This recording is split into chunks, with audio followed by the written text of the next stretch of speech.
It's YouTube Wednesday.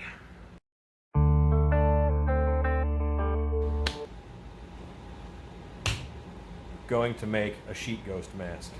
I did this live the other night and people asked for a tutorial of it, so this is a tutorial of a sheet mask. I have picked a cheapo skull mask and I'm going to put this on here, we're going to fabric over it, and we're going to hope it looks awesome. This mask does not have straps, so I have to make some slots and add some straps. Any cool looking mask underneath would work just fine.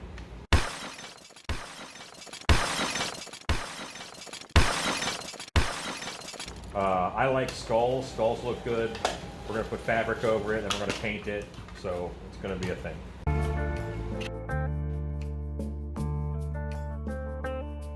This could be a mannequin head, a wig head, whatever. I'm not going to use latex on it because you might not have a plaster head, and the plaster head helps the latex dry. So if you just measure around your head, you know, around this way and around this way, and pad out whatever you're using so it'll fit, then you'll be fine. Hot glue holds really well on elastic, in all honesty. If you stretch it out and then push it together, it goes into all the fibers. Be careful, because this is really hot. You could burn yourself.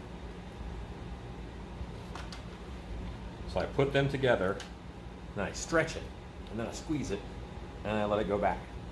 And now there is hot glue in between all those fibers, and that is a really nice mechanical bond.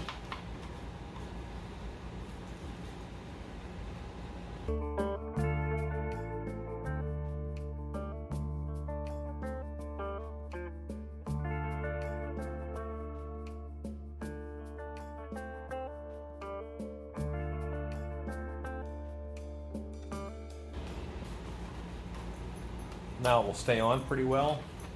This is a very tiny skull for my fat head. I have more face than this has skull, but that's kind of how it would be, true. I like thin gauzy fabric for this. You can use broadcloth, you can use an old nightgown, you can use old bed sheets, i.e. sheet ghost. I happen to have this material back from making a bunch of ghosts.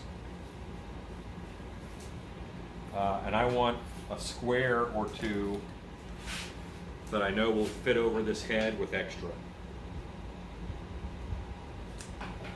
Those scissors are terrible.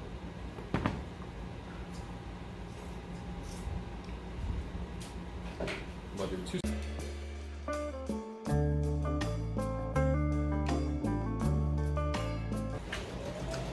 I'm going to use Super 77 3M spray adhesive to bind this together, kind of. I want to ensure some wrinkles, and I'm just going to cover this pretty much all over on this side with this spray adhesive.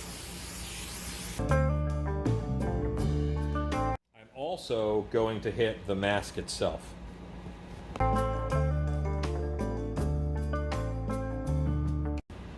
I want this to go glue side to glue side. I do not want this to lay down nice and even. I want a lot of wrinkles. I want kind of a direction put in this. I want this to have character, texture, all that stuff. Now this will not bond to the head really well because there's only glue on one piece. If you glued the head form like I did at the mask but not anywhere else, then it would stick. But this probably won't stick that much. Famous last words.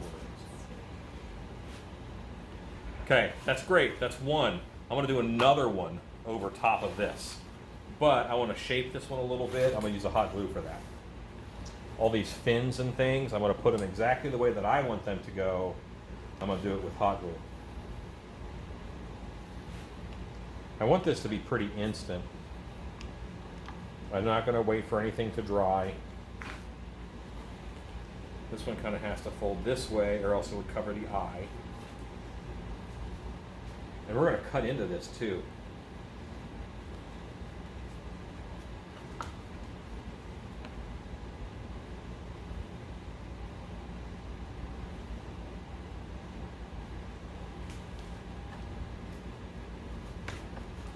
See, I'm just gluing those down so I get them where I want them. I also did not get my classic sheet goes point up on top. I'm going to do that with the second sheet.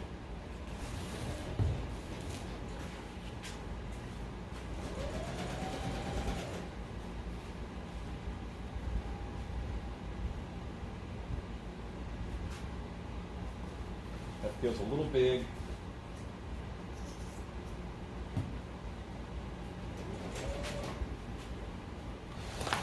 And again, all the edges and stuff I'm not messing with. I really just want that middle to be really saturated with the spray adhesive. I am going to hit the face.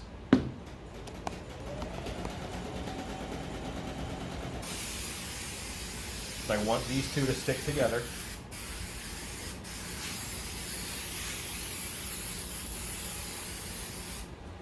So that's glued. And this glue, you want to give it about 10, 20 seconds or so to get sticky.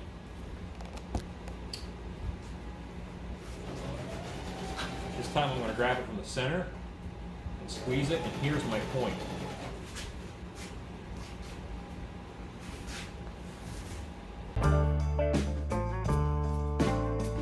See how I can pick it up and move it around and shape it and change it? That's because the spray adhesive is sticking well to itself. And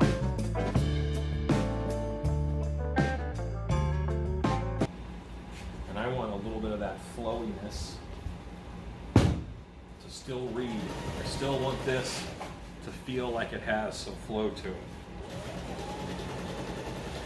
So far this is going well. Let's introduce a heat gun. So this is the synthetic fabric, so it's going to react to the heat gun by shriveling, by hardening, by shrinking, by wrinkling. I'm going to use this to create the eye holes, expose some of this skull, and just add some distress to this fabric. That's hot.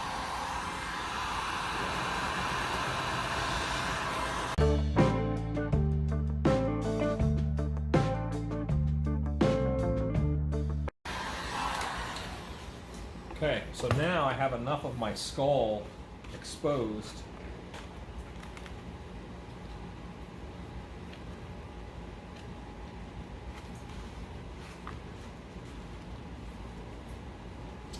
I do want these teeth exposed a little more because they look cool. Let's hit it right here.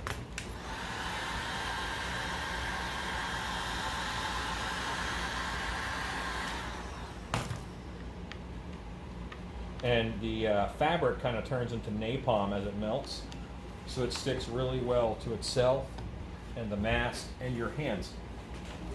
So don't touch it when it's really hot. Okay, we have a base. I'm going to go ahead and paint this. I'm going to paint it black. I know I have this beautiful white fabric. I'm going to paint it black, then I'm going to dry brush it because I like that look.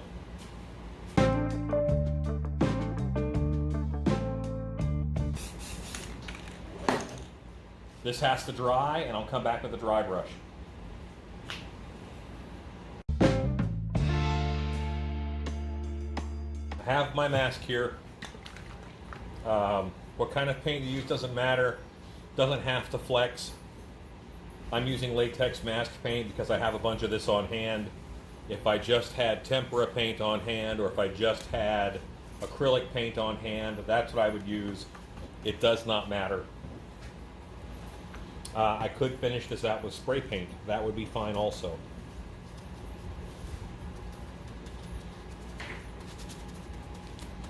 A dry brush.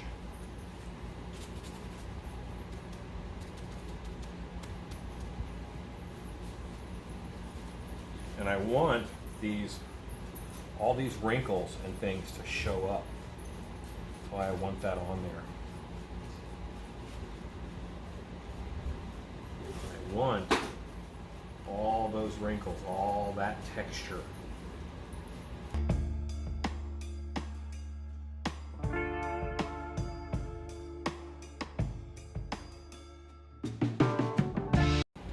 And I see the skull back here, and I'm going to highlight that skull with a bit of a bone color.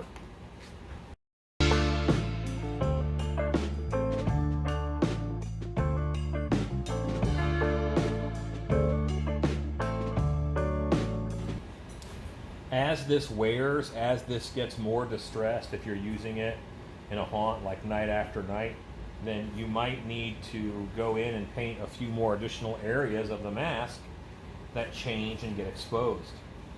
That's okay.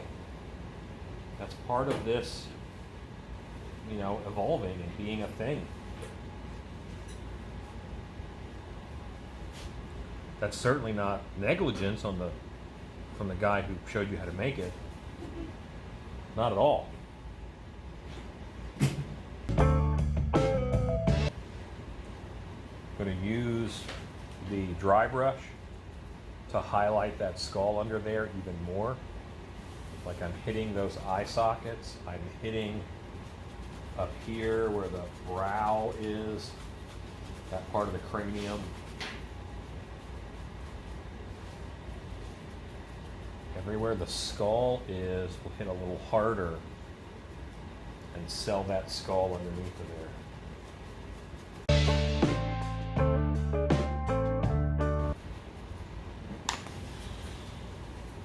Take a look at the texture that we got just from the dry brush and the heat of the heat gun on that fabric.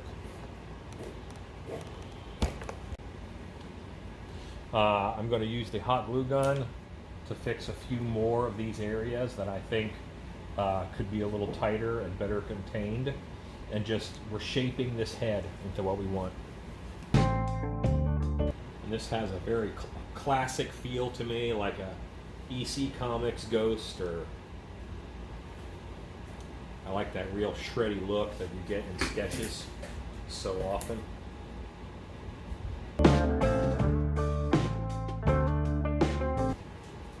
Hitting this is going to be important to blending in this head with the rest of the costume if you do one, or just the drape you do. You know, is this going on a mannequin and you don't ever have to worry about an actor being in it? Easy peasy. Or is this going to go on an actor and they're going to want to breathe and stuff? How dare they?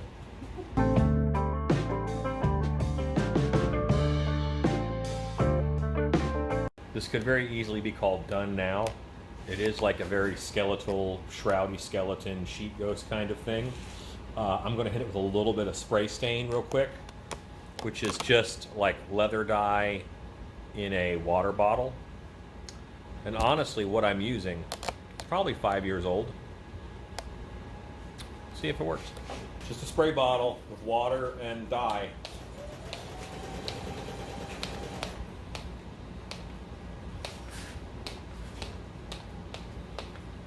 I think this is ox blood color.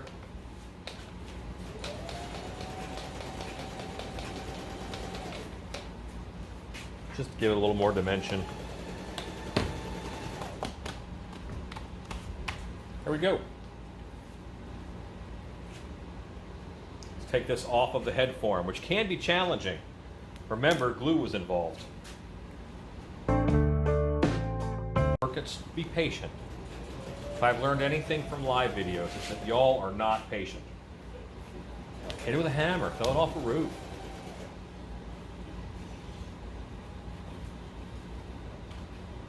So here we have like a sheep ghost mask that is detailed and nasty.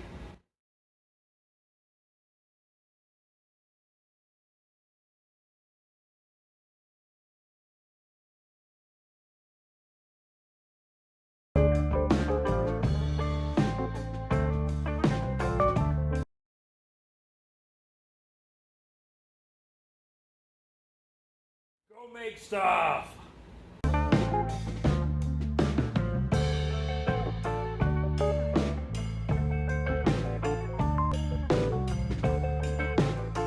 Is detailed and nasty